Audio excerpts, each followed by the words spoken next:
Four mistakes founders make with respect to their product hunt launch.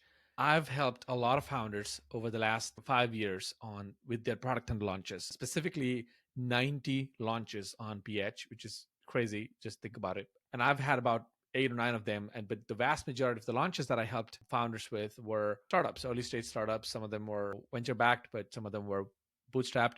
Anyway, so I've had my share of really deep expertise and experience helping startups go to market and launch on Product Hunt. And these are the four big mistakes that I see founders make on the launch day or leading up to the launch. So number one is leaving comments from the product and community on your launch page unanswered.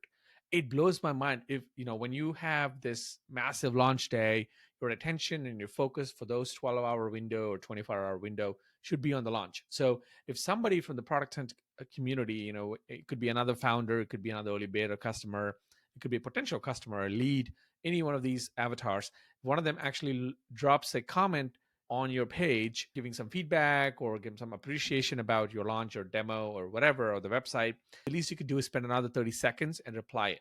Because it's good for the community. It's good to be approachable for you. I mean, it's just good PR, I think. But also part of it is the conversations on the page lead to engagement, and Product Hunt's algorithm really favors pages that have a lot more engagement than the ones that don't have a lot of engagement. So that's number one. Number two is not getting as many voices from your team amplify the launch, right? So if you're a startup and you have, let's say, 10 people working as a team, the entire company and all the founders and early employees, I feel, should be amplifying it, posting it on LinkedIn and Twitter on that day, or even leading up to the launch day. But I worked with some startups where one or two co-founders didn't even mention the launch on their socials. And I'm like, in that scenario, like, you want as much high quality attention as possible. So leverage your team as ambassadors, as community builders, and as like evangelists for your own brand or for your own startup, and then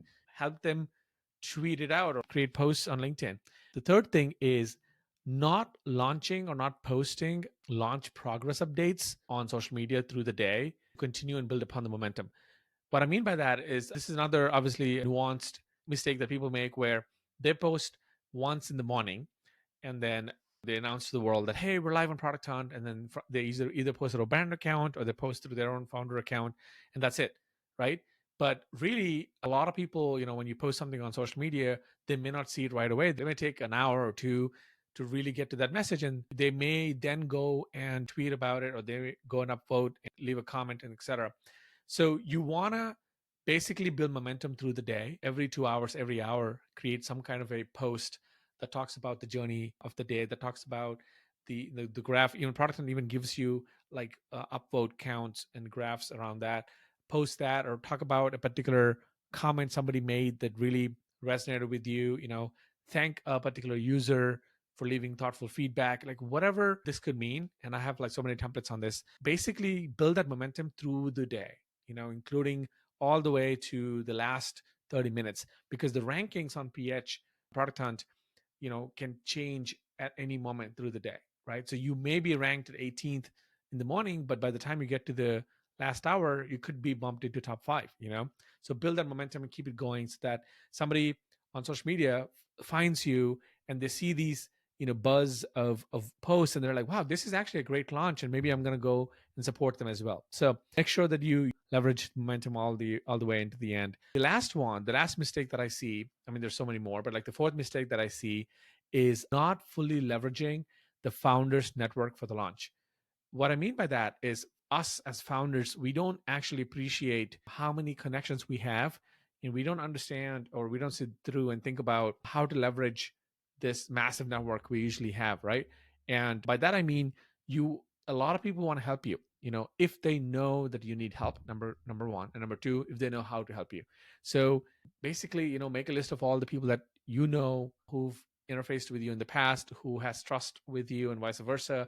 Make a list of these people and email them a week ahead in advance about your product and launch, and let them know that you're going live on a certain day, and that you're gonna hit them up on that day with the URL, so that they can upload it, or they can support it, they can promote it, they can amplify on their socials.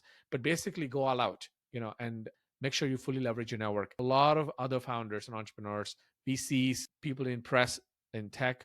I mean, a lot of them want to support product and launches, want to support your big launch. So use that moment and leverage your network as much as possible. And of course, this also comes with the fact that you need to return the favor for them when they ask you in the future too. So keep this in mind, and you're going to have a fantastic product and launch.